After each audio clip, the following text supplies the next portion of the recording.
Okay, so this is the second page called the trades page. This is where you pretty much get all the information regarding your individual trades and sort of how you're generally performing, and just some other tools related to actual trade entry. So up the top here we have the performance calendar. Okay, so this will just give you a good visual insight as to how you've been performing. And it also gives you some quite good metrics for each individual week. So you can see here at the top, we've got the monthly stats. We've got the P&L in monetary and percentage returns. Okay, we've got your monthly win rate, and we've got just a breakdown of your wins, break-evens, and your losses there, so you can visually see what's been happening each month. Now, the way RiskFusion handles weeks is that we break every single month into 5 weeks, okay? It keeps everything consistent, and we make sure that we are focusing on the primary trading days, okay, Monday through to Friday. So every month is divided into 5 weeks, okay? Now, February is one of the exceptions to the rule, but there are a few scenarios where there are just 4 weeks of data, okay, which is fine. It's just how the months fall, but there will only ever be 4 or 5, okay? It will never go to 6 randomly. And the way we do this is that basically we include the weekend at the start of the month into the first week, only if the first of the month falls on a Saturday or a Sunday. So for example, here you can see that February the 1st was on a Sunday. So we know that most traders trade Monday to Friday, and you know the true start of the month and week 1 would be February the 2nd in here, okay, Monday February the 2nd. So it doesn't make much sense to us to include the first on its own week, okay? So what we've done is we've just included that day into week 1. So week 1 includes from the 1st all the way through to Sunday the 8th, okay, and then week 2 will just be Monday to Sunday. Week 3 will be Monday to Sunday, and then week 4 is just Monday through to Saturday, which is just the end of the month anyway.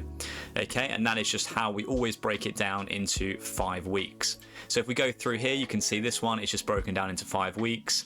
The first was on a Thursday, so we're going to include that. Okay, we got two actual sort of Forex trading days plus a couple of crypto trading days if you included the weekend. Okay, but that goes into week 1, and then week 2, week 3, week 4, and week 5. Okay, ending on the 31st. So each section, okay, you can see the trades, you can see the number of trades, okay, and just a little bit of data about each week, okay.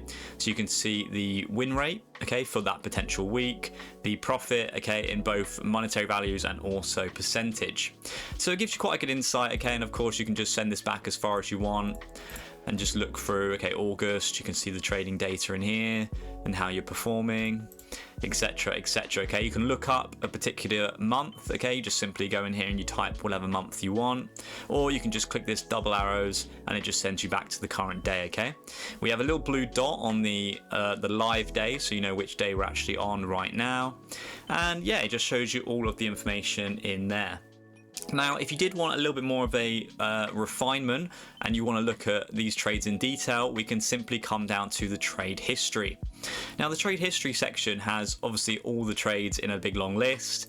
Okay, you can see them all in here, and you can just also do lookups to find certain things that you want. Okay, for example, if you want to look at the losses, you just put in loss and it just gives you all of them. Or of course you can put the wins, you can put a certain pair that you traded, you can put a certain date in, and it will just filter that for you. Now, another thing you can do to filter the trade history is that you can also click directly from the calendar. So say I want to look at the trades from this day.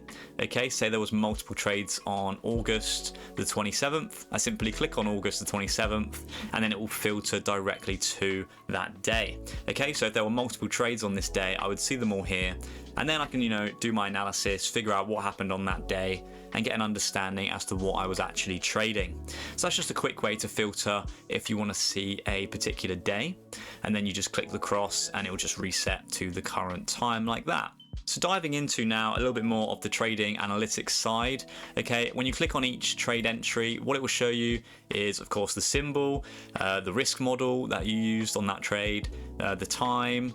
We also have the risk used, okay, so this will be following, you know, the dynamic risk, but of course if you do have a custom risk value, which you are allowed to also input. It will tell you that happened. And then it just gives you a little breakdown of what happened, okay? The R multiple, the P&L percentage, and the net P&L. Okay, so it just gives you all that information in there, tells you whether it was a win, loss, or break even. We then have strategy tags. Okay, so we're going to talk a little bit more about that in a moment. And then just trading notes. Again, you can add in whatever notes you want, description of what happened, just a general breakdown of how the trade played out, etc. So all that information is in there. Up here it tells you your last entry. So your last entry date was the 13th of February. So just so you have an understanding of when your last trade actually was. And then you have the edit icon up here, okay, which we will go through in another tutorial video. So now coming over to the right hand side, okay, we have the risk calculator. So in here you can see that it's just like a lot size calculator. It automatically inputs your current balance and the current dynamic risk percentage. But of course, if you were doing something custom, you can just simply click on these custom buttons in here, and then you can put whatever values you want in, okay? So it just acts as a normal lot size calculator. You can click this button at the top just to reset all of that. And then, yeah, you can come down here, you can choose your instrument. Okay, we just have all of the Forex pairs for mainly focusing on that. Okay, and it will give you a breakdown of your lot size. Okay, so you put in whatever Euro CAD, you need to put in your pips for your stop loss, and then it will tell you a certain pair that you need to put the rate in for. Okay, so in this scenario, it says you need to put the dollar CAD rate in. Okay, so you'd go and find the dollar CAD rate, put that number in there, and then you would calculate your position size, and then it would give you the 3 values. Okay, so say for example we put in the dollar CAD value, which is 1.36310, and we had a 20 pip stop, okay, risking 1%. Click calculate, and there we go. Okay, it will give you exactly what you need to use. Usually it will be the standard value. Okay, so primarily on brokers you just put in the 1.06. Okay, but you can check that with your broker settings, but that is the usual go-to value. Okay, and that is just the simple risk calculator. It can come in handy, okay, if you don't have a particular tool at your disposal for calculating your risk, then yeah, it just automatically inputs your balance and your percentage, so it saves you just a little bit of time there. Now the final section is the strategy tags. Now this is quite a good section if you want to mark up your trades in a little bit more detail. I know some people, they have higher time frame trades, lower time frame trades. They use different confluences, lots of different things that they may be focusing on. So what you can do is you can just add in your tags in here. So say, oh, it was a fair value gap, you just simply click and add that in here, and it will just go into your stockpile of strategy tags. And then what you can do is when you actually go to add a trade, you can then apply those strategy tags just to give your trades a little bit more information, and for help when actually analyzing your data, what happened in that moment. Okay, was it a high time frame trade? Did it have a fair value gap, etc, etc. So yeah, that's just another bonus tool that you can use to help with your trading analysis. So yeah, that's basically everything for the trades page, and now we're going to move on to the analysis page.